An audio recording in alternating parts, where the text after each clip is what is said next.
Hello, you're listening to Seraphim. Today's episode is a new original story about karma, unexpected kindness, and truths that refuse to stay hidden. The handcuffs were too big for his wrists. That was what she noticed first. Not the flashing lights of the police car, not the crowd gathering on the sidewalk, not the red-faced bakery owner screaming about justice. The handcuffs. They slid halfway down the boy's thin forearms, metal clinking against bone, because his wrists were the size of broomsticks. He was 9 years old, and his name was Elijah, and the stolen bread was still warm in the clear evidence bag the officer held like a trophy. 3 blocks away, in room 412 of Mercy General Hospital, a woman named Grace Mbuya was dying. She had not eaten in 2 days. The hospital had stopped feeding charity patients on Tuesday, and today was Thursday, and her son had not come back yet. She did not know about the handcuffs. She did not know about the crowd.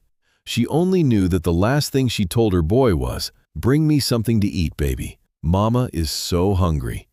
And he had gone out into the world to do exactly that. But there was someone else on that sidewalk. A woman in a simple gray coat, standing near the edge of the crowd, watching everything unfold with eyes that missed nothing. Her name was Nadia Okafor, and she had offered to pay for the bread. The bakery owner refused. He wanted a lesson taught. He wanted handcuffs and squad cars and a trembling child to prove a point about law and order in his neighborhood. What he did not know, what he could not have possibly guessed, was that 10 years ago, when his bakery was nothing but a dream and a rejected loan application, an anonymous donor had stepped in and funded the entire thing. That donor was standing 3 feet away from him, watching him destroy a child's life over a loaf of bread that cost $4.35. But let me start from the beginning. Because this story did not begin on that sidewalk, it began long before, in a small apartment on the other side of the city, where a mother and her son lived a life that was hard but honest, and where a loaf of bread was never just bread. It was survival. Grace Mbuya woke every morning at 4:45, not because she wanted to, but because her body had learned the rhythm of necessity. The alarm on her phone was set for 5, but she always beat it. She would lie still for a moment in the narrow bed she shared with Elijah, listening to the sound of his breathing, slow and steady, the way only children can breathe, as if the world outside held nothing that could hurt them. She would press her lips to the top of his head, careful not to wake him, and then she would rise. The apartment was small. 1 bedroom, a bathroom with a leak in the ceiling they had learned to catch with a yellow bucket, and the kitchen that doubled as a living room. The stove worked, but only 2 of the 4 burners lit. The refrigerator hummed with a sound like a tired old man clearing his throat. Grace kept it clean. She kept everything clean. That was one thing poverty could not take from her. The floors were swept, the dishes were washed. The one window had a curtain she had sewn herself from fabric she bought at the thrift store on Maple Street. She would make Elijah's breakfast before he woke. Oatmeal, usually. Sometimes with a little brown sugar if she had it, sometimes plain. She would set it on the table with a glass of water and a napkin folded into a triangle, because her own mother had taught her that presentation mattered, even when the meal was humble. "A plate set with care is a plate set with love," her mother used to say.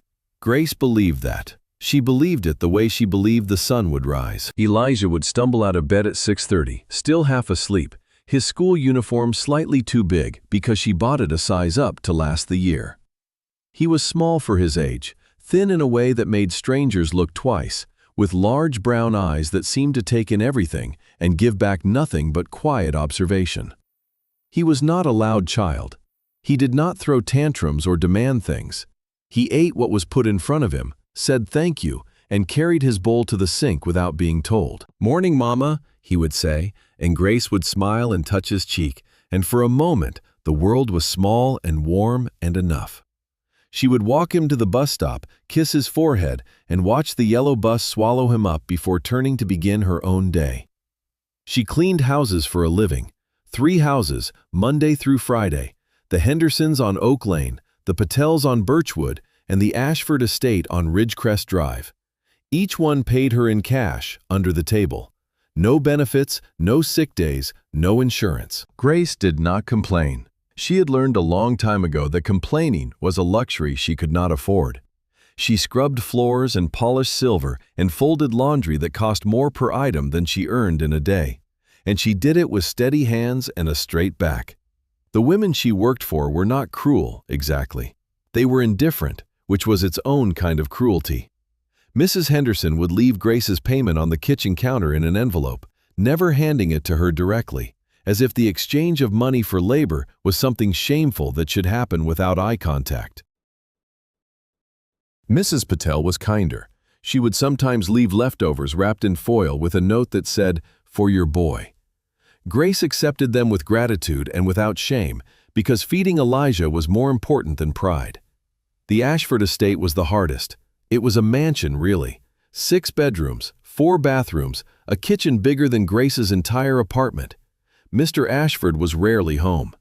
Mrs. Ashford drank wine starting at noon and cried in the master bathroom when she thought no one could hear. Grace could always hear. She cleaned around the sadness like it was another piece of furniture. Elijah went to Greenfield Elementary, a public school 6 blocks from their apartment. He was a good student. Not the best, but good.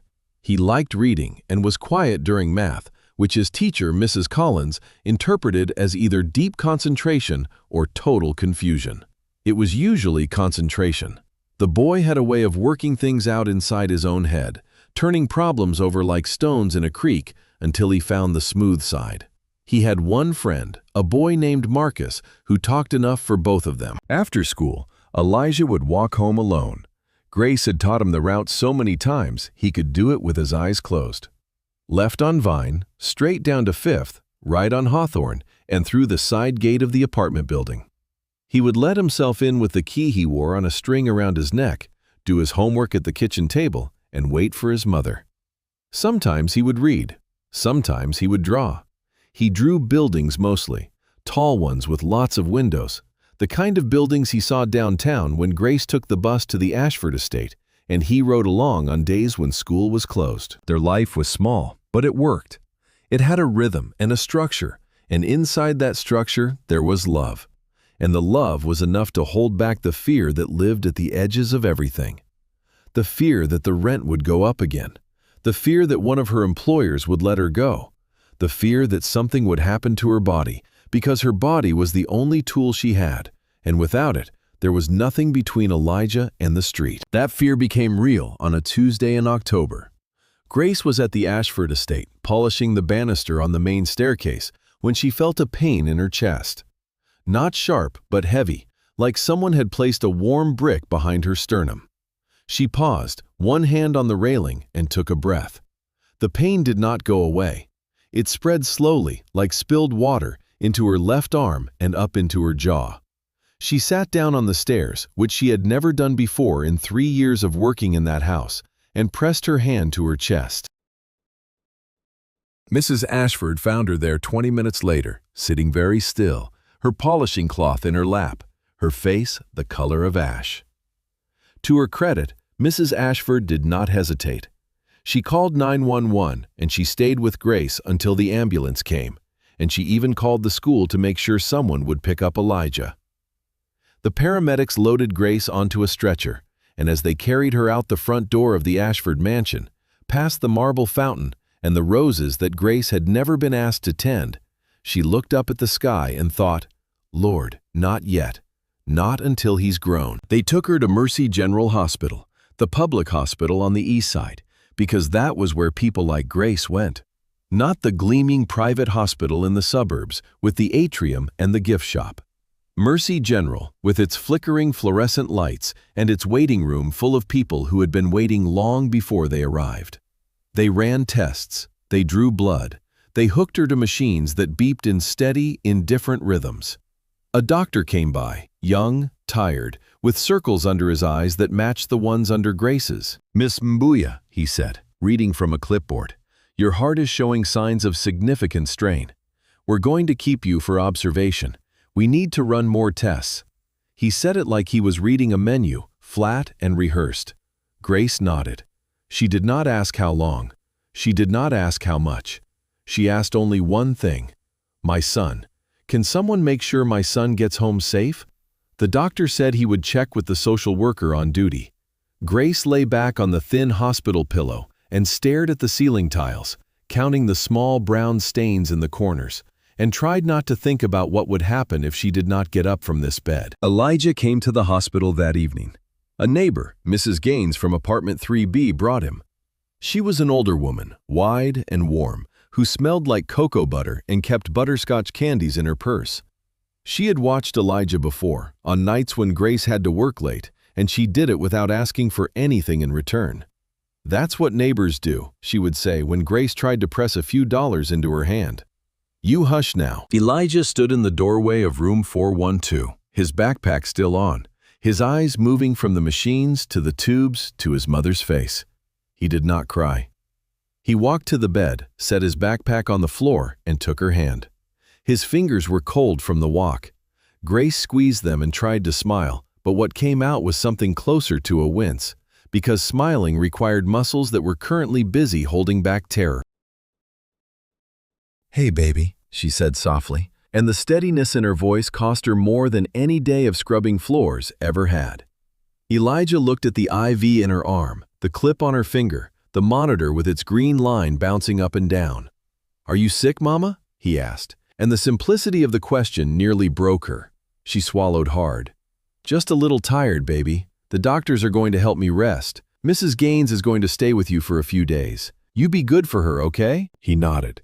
He did not ask when she was coming home. He did not ask if she was going to die. He was 9, and he understood more than a 9-year-old should, and the understanding sat in his eyes like something heavy. He kissed her cheek, and his lips were dry and soft, and Grace memorized the feeling the way a person memorizes a song they are afraid of forgetting. Mrs. Gaines took him home. Grace watched them go, his small hand in her large one, and then she turned her face to the wall and cried. She cried silently, the way she had learned to cry, so that no one would hear and no one would have to carry the weight of her grief. The days in the hospital blurred together. Tests, waiting, more tests, more waiting. The doctor came back with results and words that Grace only half understood.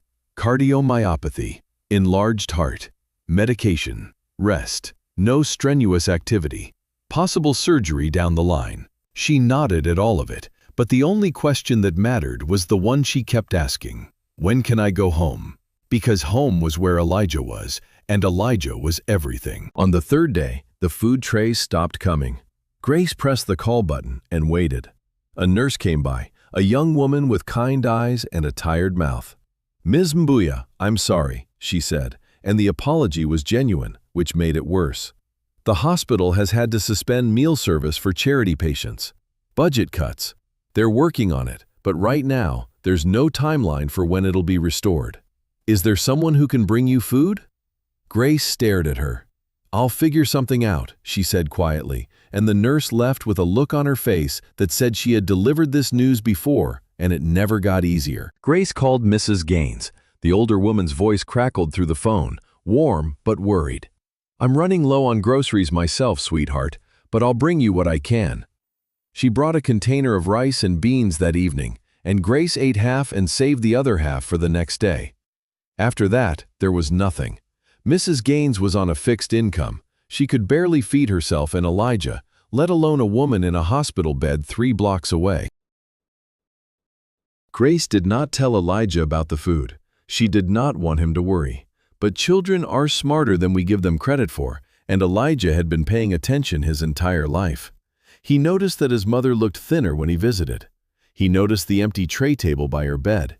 He noticed the way she said, "I already ate, baby, don't worry," with a voice that was too bright, too quick, like a lid slammed on a pot to keep the steam from escaping. On Thursday morning, Elijah woke up early.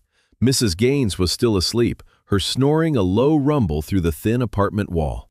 He got dressed in the dark, put on his shoes, and slipped out the front door. He did not take his backpack. He did not take his key. He took only the determination of a child who had decided that his mother was hungry and he was going to fix it. He walked toward the hospital because that was the direction he knew, and along the way, he passed through the wealthy neighborhood on the other side of Greystone Avenue. It was a different world over there. The sidewalks were clean. The trees were trimmed.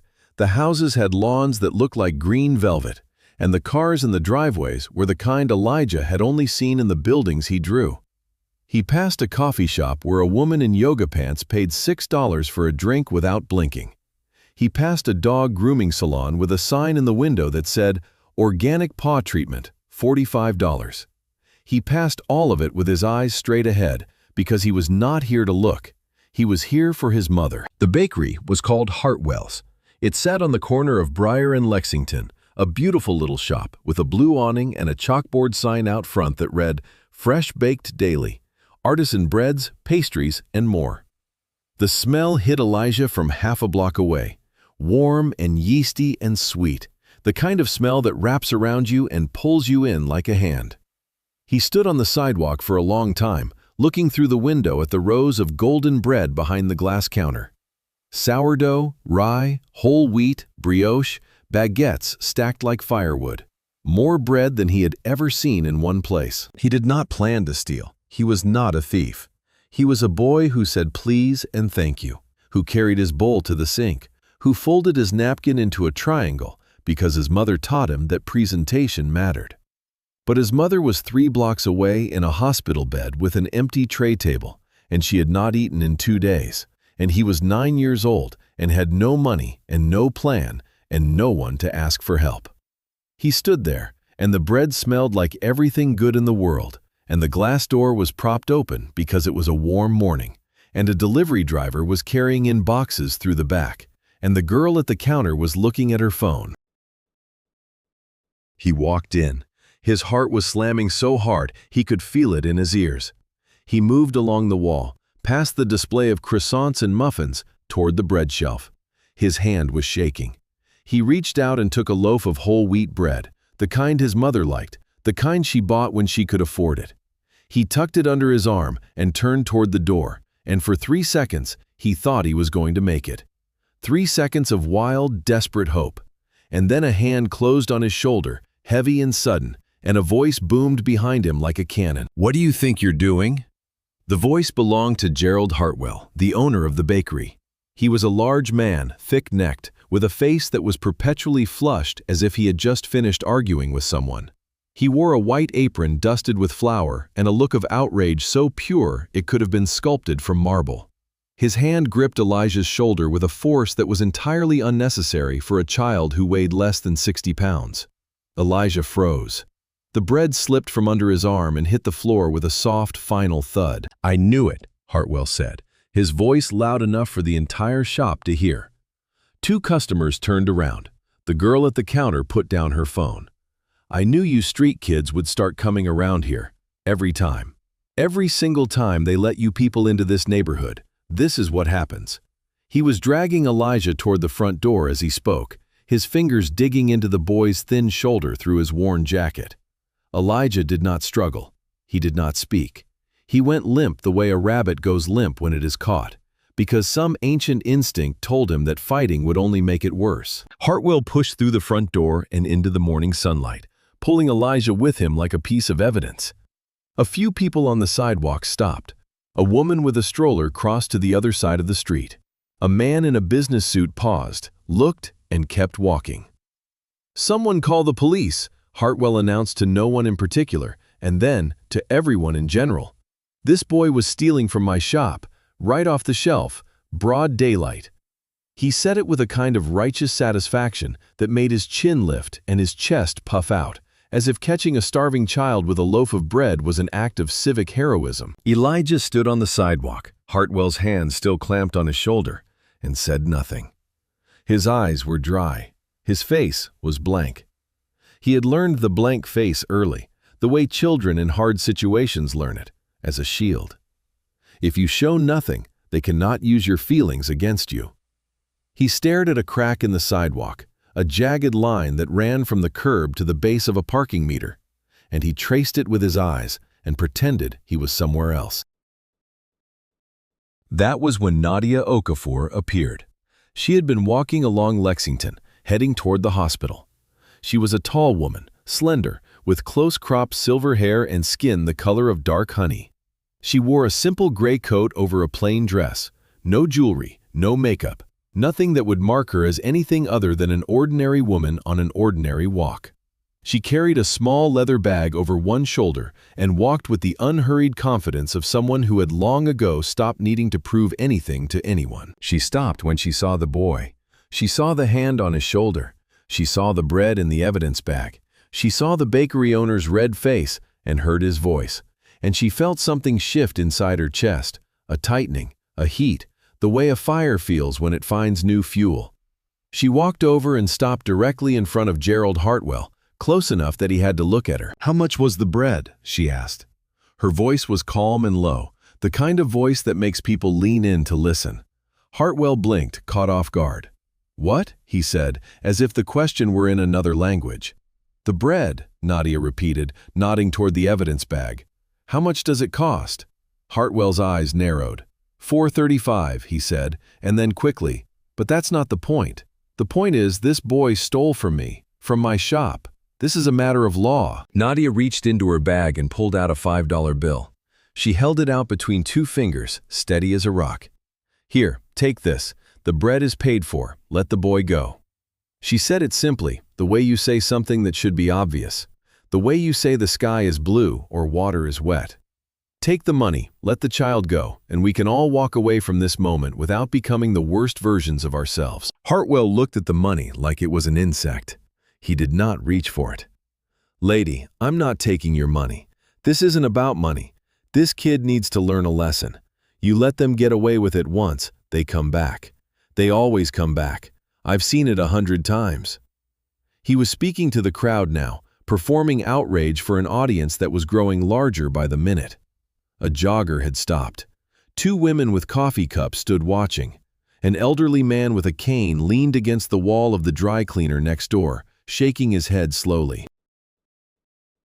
"He's a child," Nadia said, and her voice did not rise, but something in it sharpened, like a blade being drawn from a sheath. "He's a child, and he took a loaf of bread. I am offering to pay for it. What lesson are you trying to teach?" Hartwell let out a short, ugly laugh. "The lesson that you can't just walk into someone's business and take what you want. The lesson that there are consequences. If his parents can't teach him that, the police will." He pulled out his phone and dialed, and Nadia watched him do it, and the $5 bill stayed in her hand, still and waiting, like a flag of surrender that no one would accept. The police arrived in 7 minutes. 2 officers, one young, one older. The older one had gray at his temples and a weary look that suggested he had responded to calls like this before and found them exhausting. The younger one was eager, alert, his hand resting on his belt as if a 9-year-old bread thief might require tactical intervention. Hartwell greeted them like old friends, gesturing broadly, narrating the crime with the dramatic flair of a man who had been rehearsing his outrage for the full 7 minutes. "Caught him red-handed," Hartwell said, pointing at Elijah. "Right off the shelf. Walked right in, grabbed the bread, tried to walk out. Bold as you please." The older officer looked at Elijah, then at the evidence bag, then at Hartwell. He took a slow breath through his nose. "Sir, how much was the item?" he asked, and his voice was flat, the way a stone is flat, worn smooth by the river of 1,000 identical calls. $4.35, Hartwell said. "But the value isn't the point." "And this woman offered to pay?" the older officer asked, glancing at Nadia, who still stood with the $5 bill extended, a silent monument to reason. "She did," Hartwell admitted, "but I refuse. This boy committed a crime. I want him charged." The older officer looked at his partner. Something passed between them, a look that carried the weight of shared understanding and shared helplessness. The younger officer pulled out a pair of handcuffs, small ones, the kind they carry for situations that should never happen but do. "Son," the younger officer said, kneeling in front of Elijah, and to his credit, his voice was gentle. "I need you to put your hands out in front of you." Elijah looked up for the first time. His eyes were wide and brown and ancient, the way children's eyes become when they have seen too much too soon. He extended his arms. The handcuffs clicked shut around his wrists and immediately slid down to the middle of his forearms, because his wrists were too thin, because he was 9 years old, because the world was what it was. Nadia Okafor watched. She watched the metal slide down his thin arms. She watched the boy's face stay blank, a mask of nothing, a child performing composure for an audience that did not deserve it. She watched Hartwell cross his arms over his chest with a look of grim satisfaction. She watched the crowd murmur and shift and do nothing. And something settled inside her, cold and precise, like a key turning in a lock that had been waiting a very long time to open. She lowered the $5 bill and put it back in her bag. She took out her phone instead. She did not make a call. She took a photograph of the scene. Click. Elijah in handcuffs. Click. Hartwell with his arms crossed. Click. The evidence bag with its $4 loaf of bread. Click. The name of the bakery, Hartwell's, in gold script on the blue awning above. She did it quietly, without drawing attention, the way a person gathers evidence when they know exactly what they are going to do with it. The older officer led Elijah to the squad car.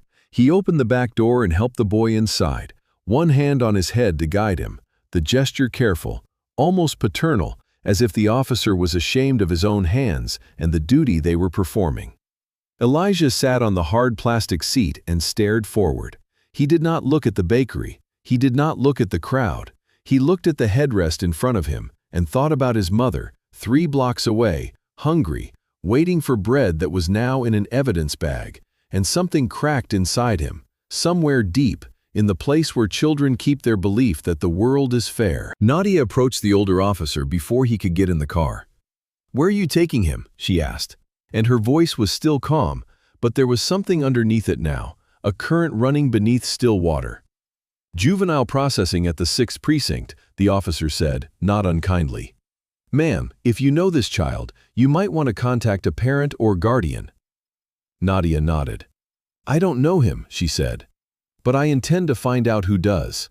She said it like a promise, and the officer heard it that way, and for a brief moment something flickered in his tired eyes, something that might have been hope, before the weariness closed over it again. The squad car pulled away. Elijah's small face appeared in the rear window for a second, pale against the dark interior, and then the car turned the corner and he was gone. Hartwell dusted his hands on his apron, a gesture of finality, of a job completed. He turned to go back inside his bakery, and as he passed Nadia, he paused and said, with the casual cruelty of a man who believed himself to be righteous, "Maybe next time his mama will teach him not to steal." Nadia looked at him. She held his gaze for a long 3 seconds, and in those seconds, Hartwell felt something he could not name. A prickling at the back of his neck, a sudden unease, like standing in a clearing and feeling the shadow of something large pass overhead. He shook it off. "Have a good day," he said, and disappeared through the blue door. The bell above it chimed, bright and cheerful, like a child laughing at a joke that was not funny. Nadia stood on the sidewalk for a full minute after he went inside. The crowd dispersed. The jogger resumed jogging. The women with coffee cups walked away, already composing the story they would tell at brunch. The elderly man with the cane pushed himself off the wall and shuffled on.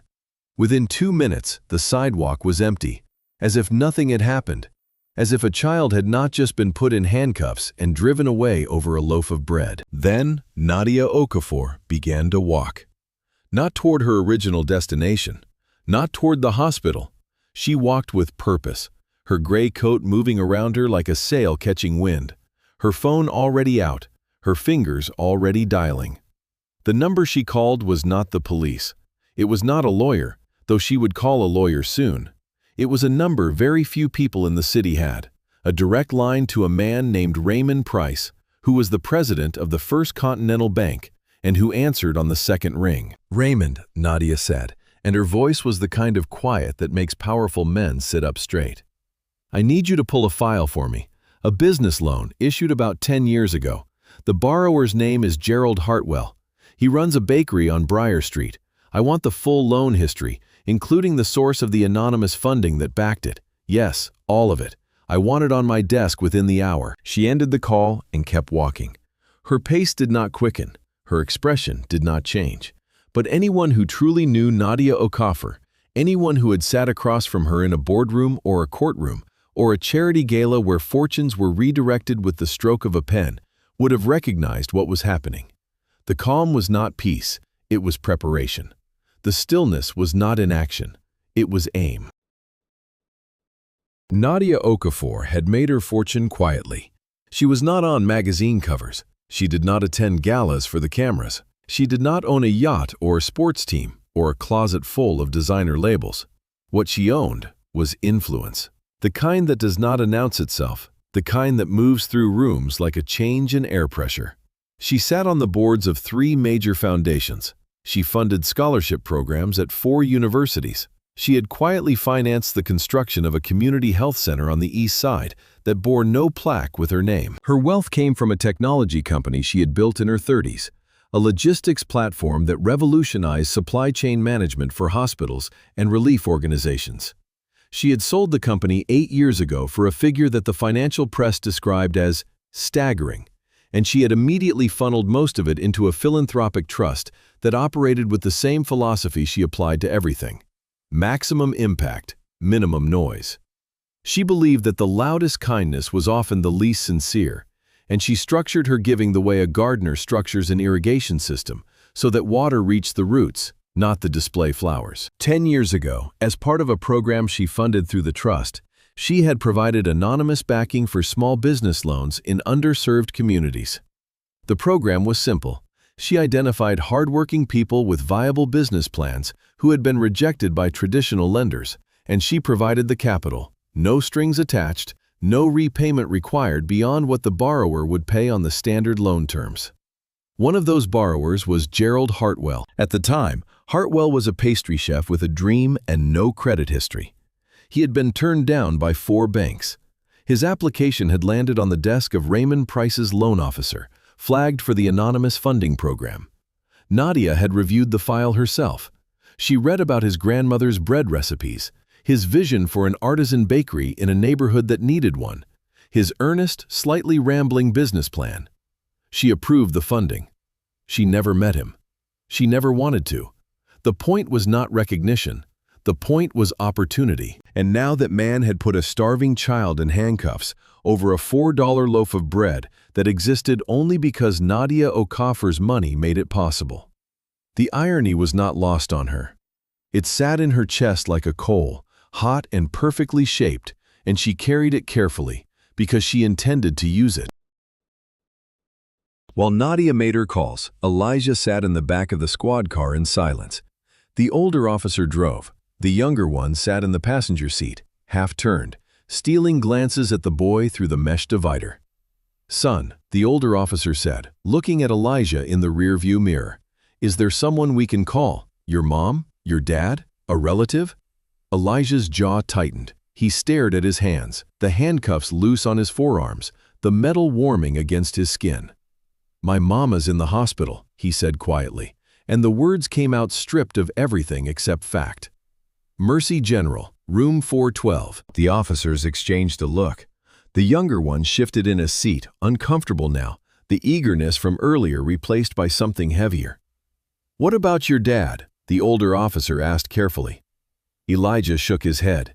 He did not elaborate. He did not say that his father had left when he was 2, or that his mother never spoke about him, or that the only thing Elijah knew about the man was that his name was David and he was gone. He just shook his head, and the silence that followed was the kind that fills a car like water, rising and cold. They arrived at the 6th precinct. It was a squat gray building that smelled like burnt coffee and floor cleaner. The older officer, whose name was Sergeant Morrison, led Elijah inside through a side entrance. The fluorescent lights buzzed overhead, casting the kind of greenish light that makes everyone look slightly ill. A desk sergeant looked up, saw the boy, saw the handcuffs, and raised his eyebrows in a way that asked a question without speaking it. "Shoplifting," Morrison said, and the word sounded ridiculous in the context of the child standing beside him, a boy whose wrists were too thin for handcuffs, whose shoes had a hole near the left toe, whose jacket was zipped up to his chin against a cold that had nothing to do with the weather. The bakery on Briar Street. Owner insisted on pressing charges. The desk sergeant looked at Elijah for a long time. Then he looked at Morrison. "How old?" he asked. "9," Morrison said, and something in the way he said it, flat and factual, was its own kind of indictment. They removed the handcuffs and put Elijah in a room that was not a cell but felt like one. It had a table, 2 chairs, a window with frosted glass, and a poster on the wall about drug awareness that had been there so long the corners were curling. Elijah sat in the smaller chair and placed his hands on the table, palms down, the way he placed them on the kitchen table when he did homework. He was quiet. He was always quiet. But the quiet now was different. It was the quiet of a pond with something heavy at the bottom. Morrison went to his desk and began the paperwork. He did it slowly because every word he wrote felt wrong, because charging a 9-year-old with petty theft over a loaf of bread was the kind of thing that made him question why he had ever wanted this job. He had been a police officer for 22 years. He had seen genuine criminals, dangerous people, people who deserved the full weight of the system. This boy was not one of them. This boy was a hungry kid with a sick mother. But the bakery owner had insisted, and the law was the law, and Morrison's hands moved across the form even as his conscience dragged behind them like an anchor. The younger officer, whose name was Chen, brought Elijah a bottle of water and a granola bar from the vending machine. He set them on the table without a word, and Elijah looked at them, and for the first time, his mask cracked. His lower lip trembled. Not because he was scared, not because he was in trouble, because the granola bar reminded him that his mother was hungry and he had failed to bring her the bread. That was the thought that finally broke through. Not the handcuffs, not the police station, not the cold room with the drug poster. The thought that Mama was hungry and he had failed. He picked up the granola bar. He did not open it. He held it in his lap, below the table, where no one could see. And he decided that when they let him go, he would bring it to her. It was not bread, but it was something. It was all he had. Back at Mercy General Hospital, Grace Mbuya was beginning to worry. It was past 9 in the morning, and Elijah should have been at school by now. She had called Mrs. Gaines twice, but there was no answer. The phone just rang and rang, 5 times, 6 times, 7, and then the automated voicemail picked up, and Grace hung up each time because leaving a message felt like talking to a wall. She tried again and again, each unanswered ring winding the knot in her stomach tighter, until it sat like a fist beneath her ribs. She pressed the nurse's call button. The same young nurse appeared, the one with kind eyes. "Can you help me reach my neighbor?" Grace asked, and her voice was steady, but her hands were not. She gave the nurse Mrs. Gaines's number and her own apartment number and the name of Elijah's school. The nurse wrote everything down on the back of a napkin and promised to make some calls.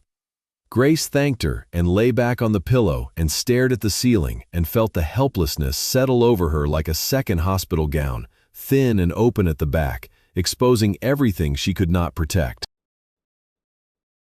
An hour passed. The nurse returned. Her face told the story before her mouth did. "Mrs. Gaines says Elijah left the apartment early this morning before she woke up. She thought he went to school, but the school says he hasn't arrived. She's looking for him now." Grace sat up. The IV in her arm pulled, and the heart monitor beeped faster, and the doctor's words about rest and no strenuous activity evaporated like steam. "I need to find my son," she said, and she swung her legs over the side of the bed, and the floor was cold under her bare feet, and the room tilted. The nurse put a hand on her shoulder. "Ms. Mbuya, you can't leave. Your heart. Please, let me call someone. The police maybe, to help look for him." Grace looked at her, and in her eyes was the ancient terror of every mother who has ever lost sight of her child, a terror that predates language and logic and medical advice. "Call them," she whispered. "Call everyone." Nadia Okafor arrived at the offices of her foundation at 10:15. The offices were in a converted brownstone on Elm Street, modest by corporate standards, with exposed brick walls and a conference room that doubled as a library. Her assistant, a young man named Solomon, met her at the door with a tablet and a cup of tea. He had been with her for 4 years and had learned to read her moods the way a sailor reads the sky. Today, the sky was dark. "Raymond Price sent the file," Solomon said, handing her the tablet. "The Hartwell loan. Everything's there. I also pulled the bakery's public records, tax filings, and social media. And the news alert you set up flagged something. A juvenile arrest on Briar Street this morning. A boy, age 9. The arresting officers are from the 6th Precinct." Nadia took the tablet without breaking stride and walked into her office. She sat down at her desk, a simple wooden desk with no drawers, and opened the file. She read the loan documents first, the original application, the rejection letters from 4 banks, the approval through her anonymous funding program, the disbursement records, the repayment history. Gerald Hartwell had repaid the loan in full over 7 years. Good for him. He had built his bakery, hired staff, established a presence in the neighborhood. All because an anonymous stranger believed in him when no one else did. All because Nadia Okafor read his file and saw a man who deserved a chance. Then she opened the bakery's social media. Gerald Hartwell's face smiled out from every post. Him with fresh loaves, him with celebrity customers, him with the mayor at a ribbon-cutting ceremony, him accepting a Small Business of the Year award from the Chamber of Commerce. In every photo, the same expression: proud, self-made, untouchable. Not one mention of the anonymous funding. Not one acknowledgement that his success had been built on someone else's generosity. Of course not. He had forgotten, or chosen to forget, that his dream had been someone else's gift. Nadia closed the social media and opened the police report on the juvenile arrest. The details were sparse. Male juvenile, age 9, apprehended for petty theft at Hartwell's Bakery, Briar and Lexington. Items stolen: 1 loaf of whole wheat bread, value $4.35. Complainant: Gerald Hartwell, owner. She stared at the screen. Her tea grew cold. She read the boy's name, Elijah Mbuya, and something about it pulled at her, a thread she could not yet trace. She picked up her phone and called a woman named Dr. Adeze Nwosu, who ran a community advocacy organization on the East Side. Adeze answered on the first ring. "Nadia, what a surprise! To what do I owe the pleasure?" Her voice was warm, musical, Nigerian like Nadia's own roots, and Nadia felt a brief, involuntary comfort in the familiarity. "Adeze, I need your help. There's a boy being held at the 6th Precinct. His name is Elijah Mbuya. He's 9 years old, and he was arrested this morning for stealing a loaf of bread. I need you to find out everything you can about his family situation. His mother is in Mercy General. I don't know why. I need to know why." Adeze was quiet for a moment. Then she said, "I'll make some calls. Give me 30 minutes." She hung up, and Nadia sat with the phone in her hand, staring at the wall, and the silence in the room was the kind of silence that exists before a storm. When the air goes still and the birds stop singing, and every living thing knows that something is coming. 23 minutes later, Adeze called back. Her voice was different now, stripped of its warmth, carrying instead the careful weight of someone delivering difficult news. "Nadia, listen. Grace Mbuya is 41 years old, single mother. She cleans houses for a living, 3 clients, all cash, no benefits. She was admitted to Mercy General 6 days ago with acute cardiomyopathy, enlarged heart. She's been there since, waiting for further testing and possible surgery. She has no insurance. She's a charity patient." Adeze paused, and in that pause, Nadia could hear the sound of papers rustling, of information being assembled into a picture that was getting darker with every detail. 2 days ago, the hospital suspended meal service for all charity patients. Budget cuts. Grace Mbuya has not eaten in 2 days. Her son, Elijah, was being cared for by a neighbor, a woman named Gaines, who is elderly and on a fixed income. The boy apparently left the apartment early this morning. He went to the bakery on Briar Street. He was trying to get bread for his mother. Nadia closed her eyes. She pressed her thumb and forefinger to the bridge of her nose and held them there. The coal in her chest, the one she had been carrying since the sidewalk, burned hotter. "There's more," Adeze continued. "Grace Mbuya has been calling the hospital staff all morning, frantic. She doesn't know where her son is. No one has told her about the arrest. She tried to get out of bed to look for him, and the nurses had to physically keep her from leaving. Her heart rate spiked. They're worried about another cardiac event." Nadia opened her eyes. The room was very clear, the way rooms become when you know exactly what you are going to do. "Adeze, I need 3 things. First, send a lawyer to the 6th Precinct immediately. Someone good. Someone who does juvenile advocacy. Second, contact Mercy General and arrange for meal delivery for Grace Mbuya and every other charity patient who was cut off. Bill it to the foundation. Third, I need you to come with me. We're going to the precinct, and then we're going to the hospital, and then we're going to the bakery." She paused. "And a Daisy, bring your camera crew." A Daisy was silent for a beat. "You're going public with this." It was not a question. Nadia stood up from her desk. She picked up her coat from the back of the chair, the same simple gray coat she had been wearing on the sidewalk. That man had a child handcuffed over a loaf of bread. A starving child, trying to feed his dying mother. He did it in front of a crowd, and the crowd did nothing. He refused payment. He demanded punishment. And 10 years ago, I gave him the money to build the bakery that bread came from. She buttoned the coat. "Yes, Adeze, I'm going public. I want the whole city to see what he did, and I want him to know exactly who was watching when he did it." She walked out of her office, past Solomon, who stood up and said, "Do you need me to come?" And Nadia shook her head and said, "Hold the fort. Answer no questions from the press until I tell you otherwise." She walked through the front door and onto the street, and the morning sun caught her silver hair and made it glow, and she moved through the city like someone who had decided that today, the scales of the world would be balanced. At the 6th precinct, Elijah sat in the same chair in the same room with the same granola bar in his lap. He had not opened it. He had not drunk the water. He had done nothing at all for the last 2 hours except sit and think about his mother and trace the patterns of the wood grain on the table with his eyes.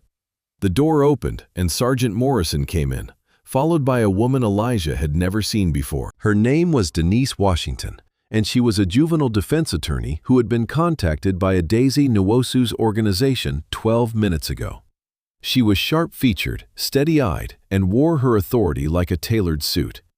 She set a leather briefcase on the table and sat down across from Elijah. And the first thing she said was not a legal statement or a warning.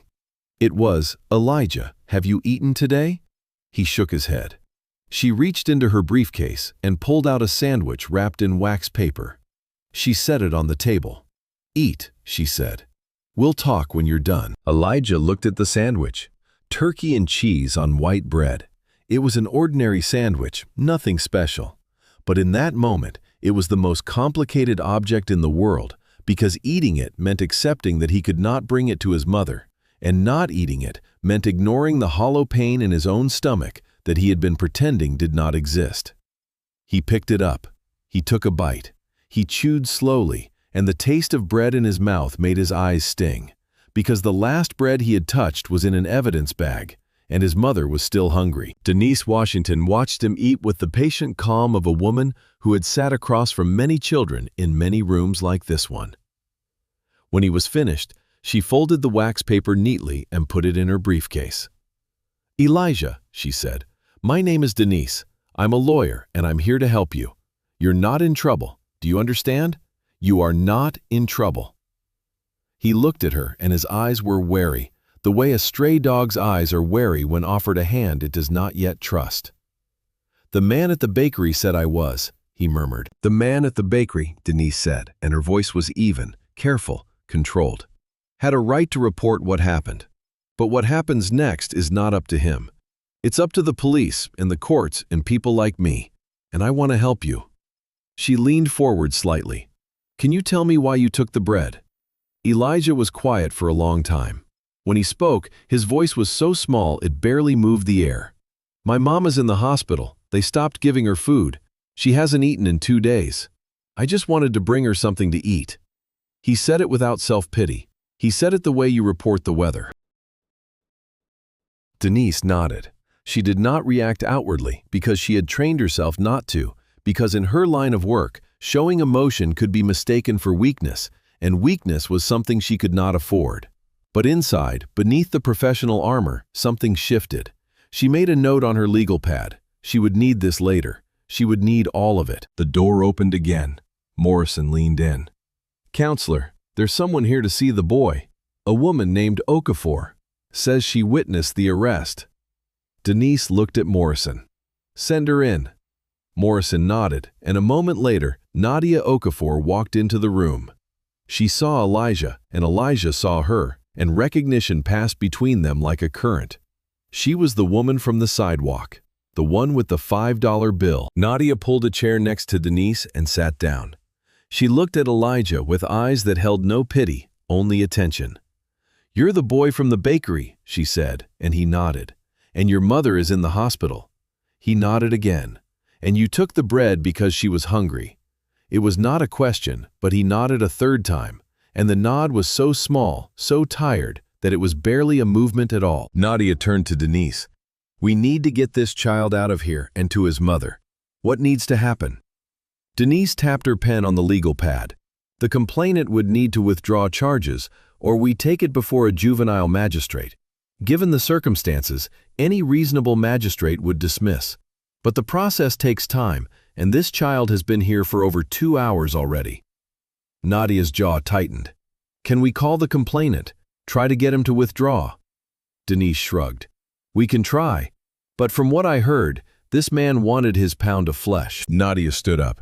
"I'll handle the complainant," she said, and the way she said it made both Denise and Morrison look at her, because there was something in her voice that went beyond confidence. It was certainty. The certainty of a woman who held cards that no one else at the table knew she had. "Give me 1 hour," Nadia said. "Keep the boy safe. Feed him again if he's hungry. And call Mercy General. Tell Grace Mbuya that her son is safe. Don't tell her the details yet. Just tell her he's safe." She left the room. Morrison watched her go with the expression of a man who had been a cop long enough to know when he was watching the beginning of something much larger than a stolen loaf of bread. Nadia did not go directly to the bakery. She went first to an office building on the corner of 3rd and Main, a glass tower that housed, among other things, the regional headquarters of the First Continental Bank. Raymond Price was waiting for her in his corner office, the Hartwell file open on his mahogany desk. He was a large man, impeccably dressed, with the careful manners of someone who understood that in the world of high finance, courtesy was currency. "Nadia," he said, rising from his chair, "I've got everything you asked for. The original loan, the anonymous backing, the disbursement records, all of it. I also pulled the interest calculations and the exact amount of your contribution. May I ask what this is about?" Nadia sat down across from him. She crossed her legs and folded her hands in her lap, and Raymond noticed that her hands were perfectly still, which, in his experience, meant she was very angry. "Gerald Hartwell arrested a 9-year-old boy this morning for stealing a loaf of bread from his bakery," Nadia said.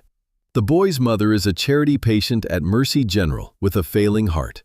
The hospital stopped feeding her. The boy walked across town to find her food. Hartwell caught him, refused my offer to pay, and had the police put handcuffs on a child." She paused. "I funded Hartwell's bakery, Raymond. Every cent of his startup capital came from my trust. And today he used what I gave him to destroy a child." Raymond Price leaned back in his chair. He was a man who dealt in numbers and risk assessments, and what Nadia was describing was a reputational catastrophe of the highest order. Not for her, for Hartwell. "What do you want to do?" he asked, because he knew Nadia well enough to know that she had already decided, and that asking was a formality. "I want the records prepared for public disclosure. I want a clear, documented paper trail showing that the anonymous donor who funded his bakery was me. I want it notarized, verified, and ready for the press. I also want a financial impact assessment. If I withdraw my ongoing support from the Neighborhood Business Development Fund, how many other businesses on that street would be affected, and how many would not be?" Raymond made notes with a silver pen. "When do you need this?" he asked. Nadia checked her watch. "I'm going to the bakery in 45 minutes. Have it sent to my phone." She left the bank and walked 2 blocks to a coffee shop, where she ordered a black coffee and sat by the window and made 3 more phone calls. The first was to a journalist at the city's largest newspaper, a woman named Sandra eBay, who covered social justice stories. "Sandra, I have something for you. Can you meet me at Hartwell's Bakery on Briar Street in 1 hour? Bring a photographer." Sandra said yes without hesitation, because when Nadia Okafor called, you came. The second call was to a city council member named James Rivera, who chaired the Committee on Community Affairs. "James, are you aware that Mercy General Hospital has suspended meals for charity patients?" There was a pause on the line, followed by the specific quality of silence that occurs when a politician realizes they are about to have a very bad day. "I'll look into it immediately," Rivera said. And Nadia said, "You'll do more than look into it. You'll fix it, today." She hung up before he could respond. The third call was to Adeza. "Where are you?" Nadia asked. "5 minutes from the bakery," Adeza replied. "The camera crew is with me. We also have 2 social workers from the advocacy center and a community liaison from the hospital district." Nadia nodded, even though Adeza could not see her. "Good. When you arrive, wait outside. Don't go in yet. I want to speak to him first. Alone." Adeza agreed, and Nadia finished her coffee and stood and looked at her reflection in the window. A woman in a gray coat, no jewelry, no makeup, nothing that would mark her as anything other than ordinary. That was the point. Gerald Hartwell had looked at her on the sidewalk that morning and seen nobody. He had dismissed her the way he dismissed anyone who did not match his idea of importance.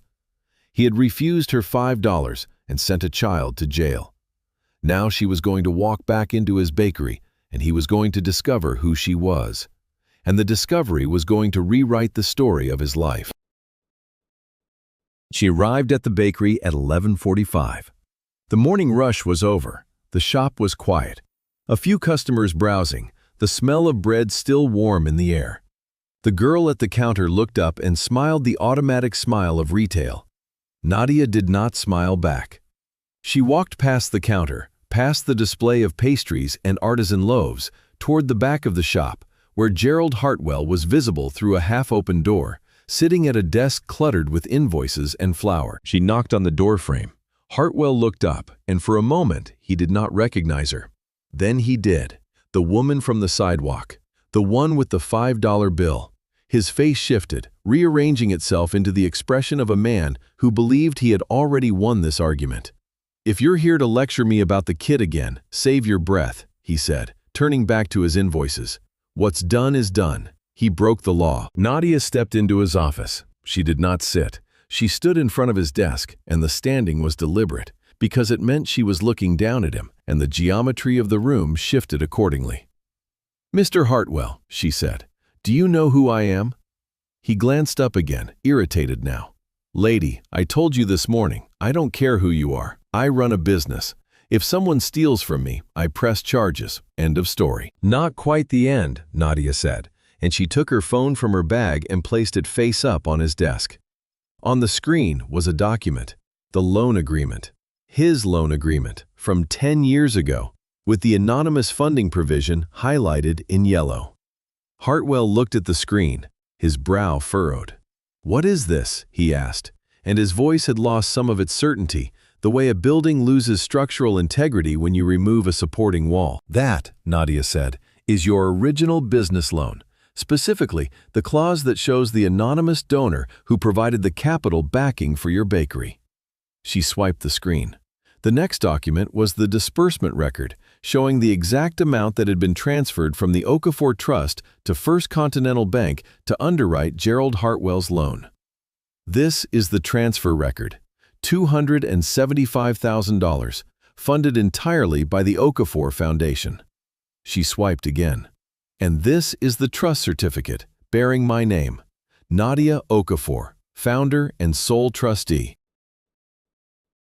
Hartwell stared at the screen. His face went through a series of changes, like weather moving across a plain. Confusion first, then recognition, then the slow, terrible dawning of understanding. "You," he said, and the word came out flat, deflated, a balloon pricked by a pin. Nadia nodded. "Me. I funded your bakery, Mr. Hartwell. Every croissant in your display case, every loaf on your shelf, every cent of profit you've ever earned from this business exists because 10 years ago, I read your application and believed you deserved a chance." She paused. She let the silence do its work. Hartwell's face had gone pale, the ruddy complexion draining like water from a bathtub. He opened his mouth, closed it, opened it again.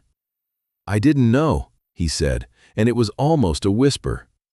Nadia's expression did not change. "No, you didn't. Because the whole point of anonymous giving is that the giver doesn't need to be known. I didn't fund your bakery for recognition, Mr. Hartwell. I funded it because I believed in giving people second chances." She picked up her phone from the desk and held it at her side. This morning, a 9-year-old boy walked into your bakery. He took a loaf of bread. He did not take it because he is a criminal or because his mother failed to teach him right from wrong. He took it because his mother is lying in a hospital bed 3 blocks from here, dying, with a heart that is failing her. The hospital stopped feeding charity patients 2 days ago. His mother has not eaten in 2 days. He walked across town, past every coffee shop and boutique in this neighborhood, to get her a $4 loaf of bread. And you had him arrested. Hartwell gripped the edge of his desk. His knuckles whitened. "I didn't know all that," he said, and his voice had a crack in it now, a fracture that was widening. Nadia tilted her head slightly. "Did you ask? When a 9-year-old steals bread, did it occur to you to ask why? Did it occur to you that a child doesn't walk into a bakery and steal for the thrill of it? Did it occur to you, for even 1 second, that maybe the right response was not handcuffs but a question?" He did not answer. The silence in the office was total. Even the hum of the refrigerators in the shop seemed to dim. "I offered to pay," Nadia continued, and her voice was still low, still controlled, but there was a blade in it now. "I stood on your sidewalk and offered you $5 for a loaf of bread, and you refused. You refused because you said it wasn't about the money. You said the boy needed to learn a lesson. You said, and I quote, 'If his parents can't teach him that, the police will.'" She took a step closer to the desk. "His parent is dying, Mr. Hartwell. His mother is lying in a hospital bed with an enlarged heart, and she is alone, and she is hungry. And her son tried to help her the only way a 9-year-old can. And you chose to teach him a lesson." Hartwell's eyes were wet now, not from remorse, not yet, from fear, from the sudden visceral understanding that the ground beneath his feet was no longer solid. "What do you want?" he asked. And the question was small, stripped of the righteous authority he had worn like armor all morning. Nadia looked at him for a long moment. "I want you to withdraw the charges against Elijah Mbuya. I want you to call the 6th Precinct and tell them you are not pressing charges. I want you to do it now, in front of me, while I listen." Hartwell nodded quickly, reaching for his phone. "I'll do it. I'll call right now." Nadia held up a hand. "I'm not finished." He froze, the phone halfway to his ear. "After you make that call, you and I are going to walk outside. There is a journalist and a camera crew waiting on the sidewalk. You are going to tell them what happened this morning. Not the version where you are the vigilant business owner protecting his property. The real version. The version where a starving child came to your door and you chose punishment over mercy." Hartwell's face crumbled. "You're going to destroy me," he said, and the words were barely audible, soaked in the kind of dread that comes from seeing the consequences of your actions laid out before you like a map of a country you never wanted to visit. Nadia shook her head slowly. "No, Mr. Hartwell, I'm not going to destroy you. What I am going to do is tell the truth. What happens after that is between you and the world." He made the call. His hand shook as he dialed. The desk sergeant at the 6th Precinct answered, and Hartwell's voice was thin and reedy as he said the words. "I'd like to withdraw my complaint. The juvenile case. The boy from this morning, Elijah Mbuya. I'm not pressing charges." There was a pause on the other end, and then the desk sergeant said something Hartwell could not hear, and Morrison's voice came on the line. "Are you sure, sir?" Morrison asked, and there was something in his voice that was not surprise but relief. "I'm sure," Hartwell said, and hung up. He set the phone on the desk and looked at Nadia with the expression of a man who had just signed something he could not take back. "It's done," he said quietly. Nadia nodded. "Good. Now let's go outside." She turned and walked toward the door of the office. Hartwell stood slowly, heavily, as if the act of rising from his chair required more strength than he possessed. He followed her through the bakery, past the girl at the counter who looked up with wide eyes, past the display case where the loaves sat golden and warm and innocent, and through the blue door with its cheerful bell. On the sidewalk, the scene had changed. Adeze Nwosu stood with 2 camera operators from her organization. Sandra Ibe, the journalist, was there with a photographer. 2 social workers in professional attire held clipboards. A small crowd had gathered, drawn by the cameras, and among them, watching from the back, stood several people who had been there that morning. The jogger, one of the women with coffee cups, the elderly man with the cane.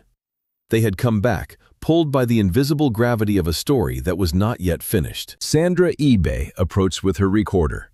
She was a compact woman with braids pulled back in a bun and a look of professional focus that could cut glass. Mr. Hartwell, Sandra eBay, City Register. Can you confirm that this morning you had a 9-year-old boy arrested for stealing a loaf of bread from your bakery? Hartwell swallowed. His throat moved like a piston.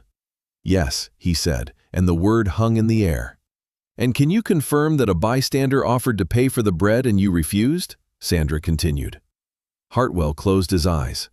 Yes. Sandra glanced at Nadia, who stood slightly to the side, her hands in her coat pockets, her expression unreadable. Ms. Okafor, you were that bystander. Can you tell me about your connection to this bakery? Nadia stepped forward. The cameras turned to her. 10 years ago, Gerald Hartwell applied for a business loan to open this bakery. He was rejected by 4 banks. My foundation, the Okafor Trust, provided the anonymous funding that made his loan possible. $275,000. He never knew who his benefactor was. He does now. The crowd murmured. Hartwell stood beside her, diminished, a man whose own story was being rewritten in real time by someone else's hand. Sandra's pen moved across her notepad. The cameras recorded. The elderly man with the cane let out a low whistle, the kind of sound that needs no translation. The boy, Elijah Mbuya, was stealing bread for his mother, Nadia continued. Grace Mbuya is a charity patient at Mercy General Hospital. She has cardiomyopathy. The hospital suspended meals for charity patients 2 days ago due to budget cuts. Grace has not eaten in 2 days. Her 9-year-old son walked across town to find her food. He came here. He took a loaf of bread, and for that, he was handcuffed and taken to the 6th precinct. She paused. The silence on the sidewalk was so complete that the distant sound of traffic seemed to come from another world. I am not here to destroy Mr. Hartwell's business, Nadia said, and her voice carried the weight of a verdict. I am here because the same community that celebrated this bakery's opening 10 years ago needs to know the truth. This bakery was built on generosity, anonymous generosity given freely, without expectation of recognition or repayment. And this morning, the man who benefited from that generosity chose to deny it to a child who needed it more than he ever did. Hartwell stood very still. His face was a landscape of shame. Every line deepened, every contour shadowed. He looked at the cameras, and then at the ground, and then at his own hands, which were dusty with flour. The same hands that had gripped a 9-year-old's shoulder. He opened his mouth, and what came out was not a defense. It was not an excuse. It was, to the surprise of everyone present, an apology. I was wrong, he said, and his voice broke on the second word. I was wrong this morning. I saw a kid stealing, and I reacted. I didn't ask why. I didn't stop to think. I just reacted, and I made the worst decision I've ever made. He looked up, and his eyes were red-rimmed and wet, and the crowd watched him with the focused attention of people witnessing something real. I didn't know about his mother. I didn't know about the hospital. But that's no excuse. I should have asked. I should have listened. I should have taken the money that woman offered and given the boy the bread myself. He paused, and in the pause, a breath shuddered through him, audible, uncontrolled. I came from nothing. My grandmother baked bread in a kitchen with no air conditioning to feed 7 children. I know what hunger looks like. I know what it feels like. And somewhere along the way, I forgot. I got this bakery, and I got successful, and I forgot what it's like to have nothing and no one, and I turned into the kind of person I used to hate. His voice dropped to almost nothing. I am sorry. I am so sorry. The cameras kept rolling. The crowd was silent. Sandra eBay wrote without looking up. The elderly man with the cane wiped his eyes with a folded handkerchief. One of the women with coffee cups covered her mouth with her hand. The moment hung in the air, fragile as glass, and nobody moved to break it. Nadia watched Hartwell's apology with an expression that was difficult to read. Not satisfaction, not forgiveness, something more complex, something that contained both acknowledgement and reservation, The look of a woman who knew that words spoken in public, under the pressure of cameras, were easy. Changed behavior was the hard part. She would wait and see. At the 6th precinct, Sergeant Morrison walked into the room where Elijah was still sitting. The granola bar was still in his lap, untouched, save for his mother. Morrison knelt in front of the boy so they were eye level, and his knees popped, and his back complained. But he stayed there because some things needed to be said face to face. "Elijah," he said, "the bakery owner dropped the charges. You're free to go. And there's someone here to take you to your mother." Elijah's eyes widened. The mask cracked fully now, and behind it was a child's face, full of relief and fear and hope and exhaustion. All the emotions he had been holding back crashing forward at once like water through a broken dam. "My mama?" he said, and his voice was so small and so full that Morrison had to look away for a second. "Your mama," Morrison confirmed. "She's at the hospital, and she's okay, and someone is going to drive you to her right now." Elijah stood up. He held the granola bar in one hand and the unopened bottle of water in the other. He looked at Morrison with those ancient brown eyes and said, "Thank you, sir." And Morrison felt something loosen in his chest that he had not known was tight. Denise Washington drove Elijah to Mercy General. She did not talk much during the drive. She kept the radio off and the windows down a crack, letting the cool air wash through the car. Elijah sat in the back seat, clutching the granola bar, and watched the city slide past. When they passed the bakery on Briar Street, he turned his head away and did not look. They arrived at the hospital. The parking lot was full, so Denise parked in a loading zone and put her hazards on. They walked through the front entrance, past the waiting room with its rows of plastic chairs and its television playing a talk show that no one was watching, past the information desk where a volunteer pointed them toward the elevators, and up to the 4th floor. Room 412 was at the end of the hallway. The door was open. Grace Mbuya was sitting up in bed. A woman from Nadia's foundation had come an hour ago and brought her a meal, the first food she had eaten in 2 days. The tray was empty now, scraped clean, and Grace held an empty cup of tea in both hands, as if drawing warmth from a source that had already gone cold. She looked up when she heard footsteps, and she saw Elijah in the doorway, and the cup slipped from her hands and landed on the blanket without breaking. "Baby," she said, and the word contained a universe. Elijah ran to her. He did not walk, he ran, his sneakers squeaking on the hospital floor, and he threw himself against her, wrapping his thin arms around her neck with a force that made the heart monitor beep a complaint. Grace held him. She held him the way you hold something that was almost lost, with a grip that means never again, with a fierceness that has nothing to do with strength and everything to do with love. "I'm sorry, Mama," he whispered into her neck. "I'm sorry I couldn't bring you the bread." Grace pulled back and looked at his face. She saw the exhaustion. She saw the fear that had left its fingerprints around his eyes. She saw the granola bar still clutched in his right hand. "What's that?" she asked softly. He held it up. "For you," he said. "I saved it. From the police station. It's not bread, but I saved it for you." Grace took the granola bar from his hand. She looked at it for a long time. This small, crinkly wrapped thing that her son had held on to for hours in a police station because feeding her mattered more than feeding himself. She pressed it to her chest, over her failing heart, and she cried. Not silently this time. Out loud, openly, the way rivers cry when the ice breaks in spring. Denise Washington stood in the doorway and watched, and she did not intrude, because some moments are sacred and do not belong to witnesses. She waited until the tears subsided, until Grace was holding Elijah on the narrow hospital bed, his head on her chest, her hand on his hair, the heart monitor beeping steadily between them.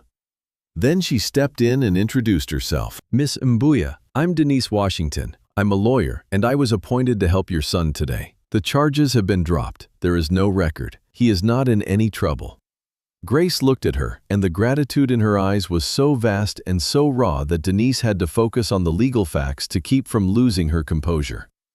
"There's more," Denise continued. "A woman named Nadia Okafor has been involved. She witnessed the incident this morning and has been working to resolve the situation. She's also arranged for meal service to be restored for you and all charity patients at this hospital. She would like to meet you if you're willing." Grace frowned slightly.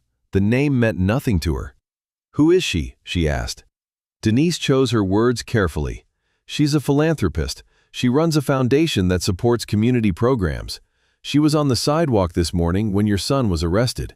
She offered to pay for the bread, and the bakery owner refused.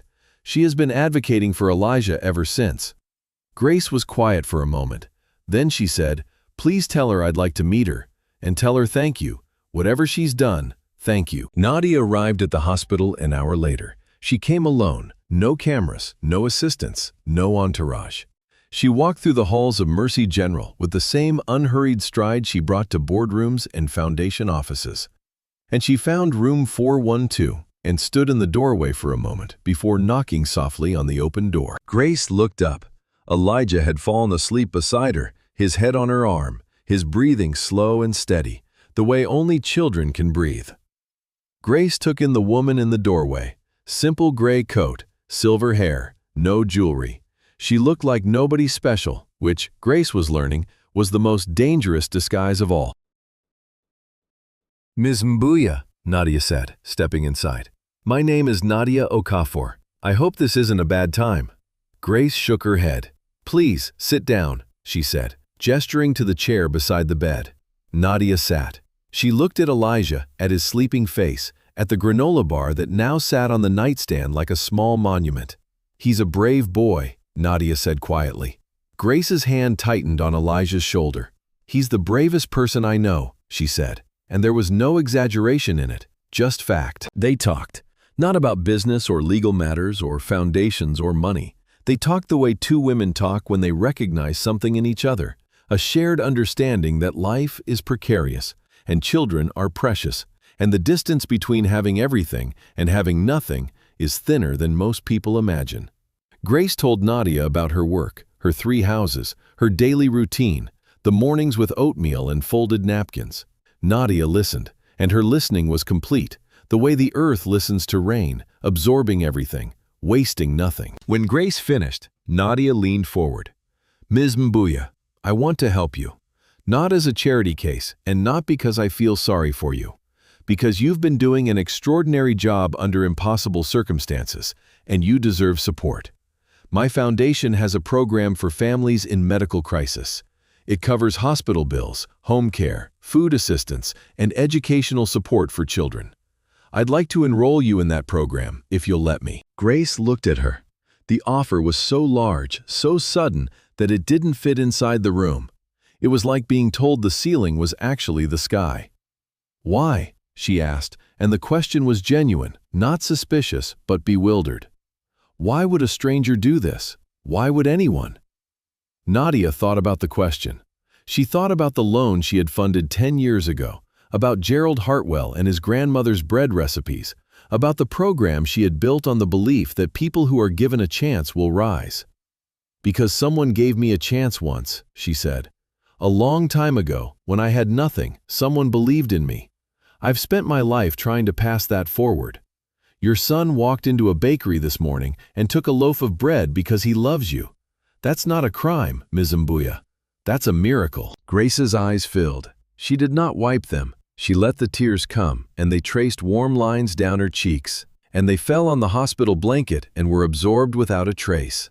"Thank you," she said, and the 2 words weighed more than any speech. Outside, the story was spreading. Sandra Ibe's article went live that afternoon, and by evening, it was the most read piece on the City Register's website. The headline read, "Anonymous donor reveals identity after bakery owner arrests boy for bread." The details were all there: the starving mother, the stolen loaf, the handcuffs, the anonymous funding, the confrontation. Social media caught fire. The story was shared thousands of times within hours. People were outraged at Hartwell. People were moved by Elijah. People were astonished by Nadia. And, perhaps most importantly, people were furious at Mercy General for cutting meals to charity patients. By the next morning, City Councilman James Rivera had called an emergency session. The hospital's budget was reviewed, and the meal service for charity patients was restored by the end of the week, funded by a combination of emergency municipal funds and a matching grant from the Okafor Foundation. It was a systemic fix, not a Band-Aid, and Nadia had made sure of it, because she understood that individual generosity without structural change was just a more pleasant form of failure. Gerald Hartwell's bakery did not close. Nadia had not asked for that, and she did not want it. What she wanted was accountability, and accountability arrived not in the form of bankruptcy, but in the form of consequence. Customers stayed away. The ones who returned came with questions in their eyes and a coolness in their voices. Hartwell's award from the Chamber of Commerce was quietly rescinded. His social media, once a showcase of success, became a gallery of public commentary, some cruel, some thoughtful, all of it forcing him to look in a mirror he had been avoiding. To his credit, Gerald Hartwell did not run. He did not close the shop and disappear.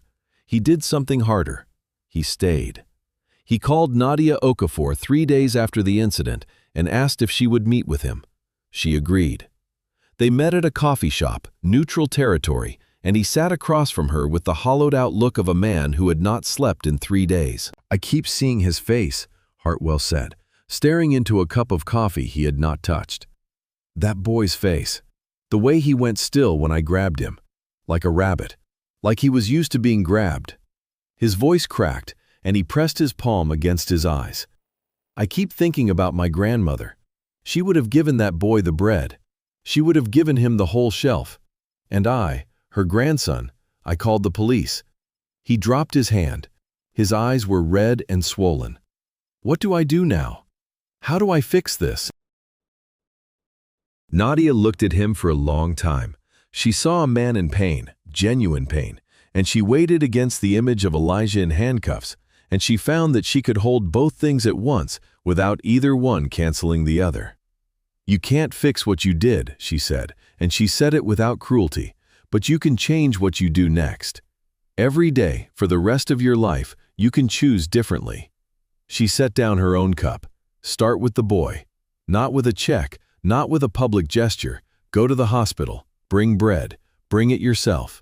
And when you see his mother, look her in the eye and tell her what you told me." Hartwell went to the hospital the next day. He brought a basket of bread, fresh baked, the good stuff, sourdough and whole wheat and brioche. He walked into room 412 and stood in the doorway, and Grace Mbaya looked up at him, and she knew who he was, and the air between them was heavy with history that was only a few days old but felt like centuries. "Miss Mbuya," he said, and his voice was rough with the effort of control. "My name is Gerald Hartwell. I own the bakery where your son was arrested." Grace said nothing. She watched him with steady eyes, her hand resting on Elijah's head. The boy was awake, sitting beside her on the bed, and when he saw Hartwell, he went very still, the same stillness he had shown on the sidewalk. Grace felt it and tightened her hold on him. Hartwell took a step into the room. He set the basket of bread on the table at the foot of the bed. Then he stood there, and the standing was its own kind of punishment, because there was nowhere to hide and nothing to hold on to and no performance to give. Just a man, in a room, facing the consequences of his choices. "I came to tell you I'm sorry," he said, and the words were plain and undecorated and real. "I was wrong. I was cruel. Your boy was hungry, and I treated him like a criminal. He was trying to take care of you, and I punished him for it. I don't have an excuse. I had the same bread on my shelf that my grandmother used to bake to keep her family from starving, and instead of giving it freely, I called the police." He paused. His jaw worked. "I'm sorry. I am deeply, deeply sorry." Grace looked at the basket of bread. She looked at her son. She looked at the man who had put handcuffs on him, standing before her now with his armor stripped away, nothing but flesh and regret. She thought about what it cost to apologize, truly apologize, without deflection, without qualification, without the word but. She thought about her mother, who had taught her that forgiveness was not for the person who hurt you. Forgiveness was for you. It was the act of putting down a weight you were not meant to carry. "Mr. Hartwell," she said, and her voice was tired but not cold. "I can't tell you I forgive you today. What you did to my son will stay with him. He's 9 years old and he was in handcuffs, and that's something I can't undo with words. But I can tell you that I see you standing here. I see that it cost you something to come, and I appreciate the bread." She paused. "Elijah, do you want to say anything?" Elijah looked at Hartwell. The stillness in his body eased, just slightly, the way a clenched fist loosens one finger at a time. He said nothing for a long moment. Then, in his quiet voice, the voice that had described his mother's hunger in a police station, the voice that had said, "For you," while handing over a granola bar, he said, "My mama likes the whole wheat." Hartwell's face crumpled. He pressed his hand over his mouth and turned away, and his shoulders shook, and the sound he made was somewhere between a laugh and a sob. He composed himself, slowly, painfully, and turned back. "Whole wheat," he repeated. "I'll remember that."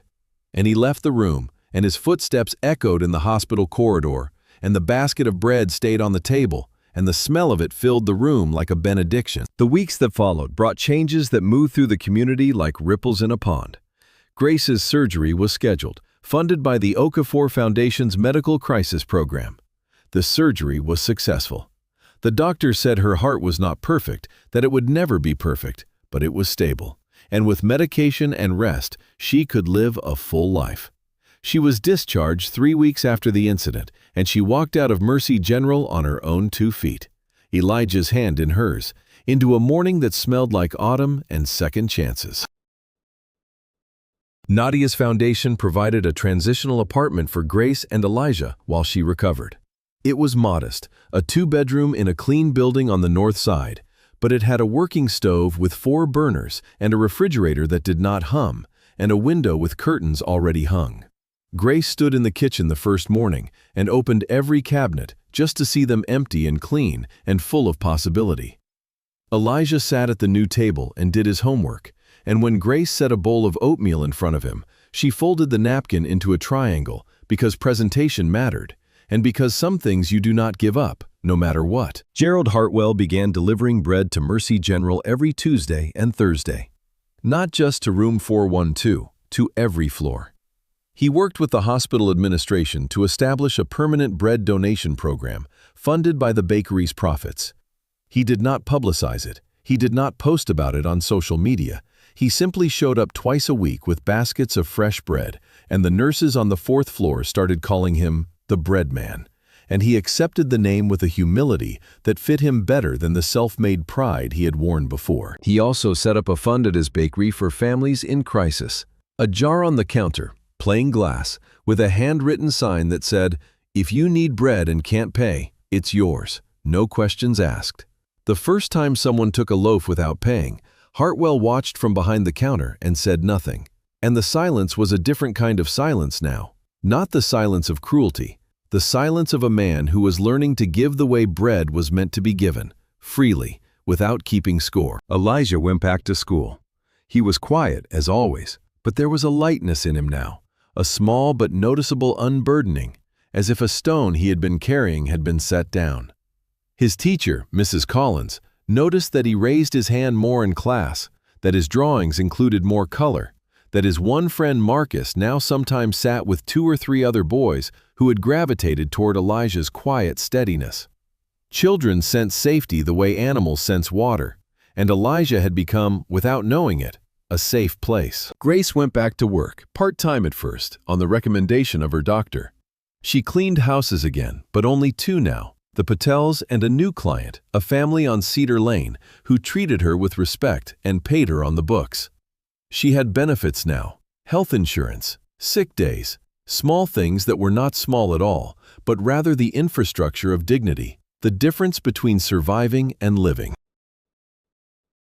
She never went back to the Ashford estate. She did not say goodbye to Mrs. Ashford. She simply stopped going, and Mrs. Ashford called once, and Grace let the phone ring, and that was that. Some chapters close quietly, without a final scene, and the closure is in the silence itself. Nadia Okafor continued her work.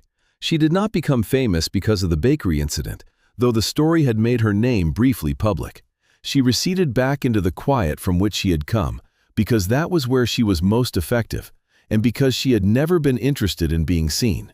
She was interested in seeing, in noticing the Gerald Hartwells and the Elijah Mbuyas and the Grace Mbuyas and the 1,000 invisible transactions of cruelty and kindness that happened every day in a city where rich and poor lived 3 blocks apart and never touched. She visited Grace once more, 6 months after the incident. She came to the new apartment, and Grace made her tea, and they sat at the kitchen table while Elijah showed Nadia his drawings. He had drawn buildings again, tall ones with many windows. But there was a new element in the drawings now: people.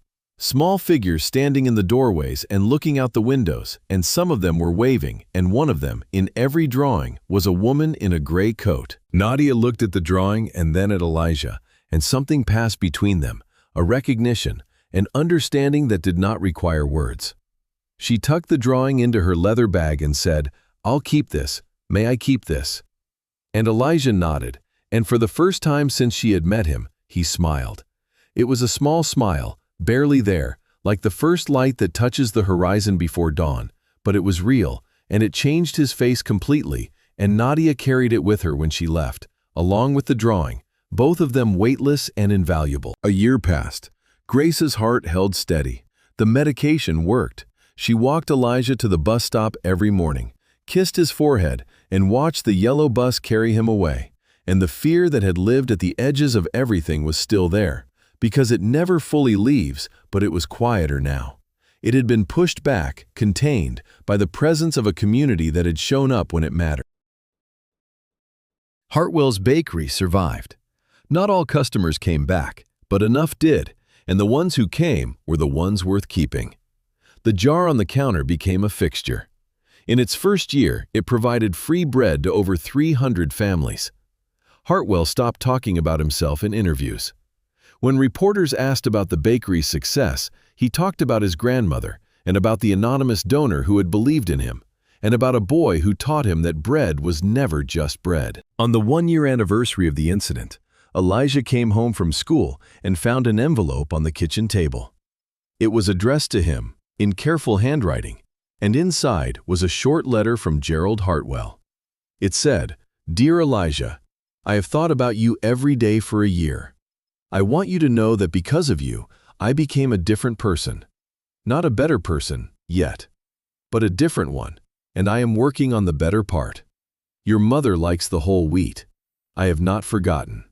Enclosed is a lifetime card for the bakery. Anything you want, anytime you want it, for as long as you live. No questions asked.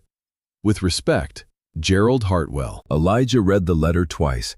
He folded it neatly and put it back in the envelope and placed it on his nightstand, next to a crinkly granola bar wrapper that he had kept and never thrown away. He did not tell his mother about the letter right away. He would, later, when the time was right. For now, he held it as his own, a quiet thing in a quiet boy's quiet world, proof that the world could hurt you and then, slowly, painfully, try to make it right. Grace cooked dinner that evening. Rice and beans, the same meal Mrs. Gaines had brought to the hospital a year ago.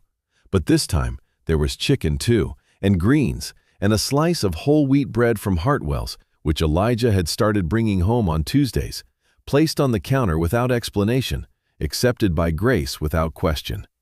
She set the table with the careful attention her mother had taught her. 2 plates, 2 glasses of water, 2 napkins folded into triangles. She called Elijah, and he came to the table, and they sat across from each other, and the kitchen was warm, and the stove worked, all 4 burners, and the refrigerator hummed with the contented sound of a life that was no longer on the edge of breaking. "Mama," Elijah said, looking at the bread on his plate, turning it over in his fingers like a small, familiar stone. Grace looked up from her plate. "Yes, baby?" He was quiet for a moment, gathering words the way he always did, slowly, carefully, with the precision of a boy who knew that words mattered. "Do you remember what Grandma used to say about presentation?" Grace smiled. It was a full smile, the kind that reaches the eyes and changes the architecture of a face. "A plate set with care is a plate set with love," she said. Elijah nodded. He placed the bread back on his plate, centered it, smoothed the napkin beside it. Then he picked up his fork and Grace picked up hers, and they ate together in the warm kitchen of their new apartment, with curtains on the window and a table big enough for 2 and a silence between them that was not empty but full. brimming with everything they had survived and everything they had become. Outside, the city hummed its evening song, indifferent and vast. But inside this room, in this light, there was bread on the table and love in the chairs. And a boy whose wrists had once been too thin for handcuffs, now growing, steadily, into someone the world would have to reckon with. The napkin was folded into a perfect triangle. And that, at last, was enough. Thank you for finishing the story with me. If you enjoyed it, please like the video and subscribe so you don't miss the next one.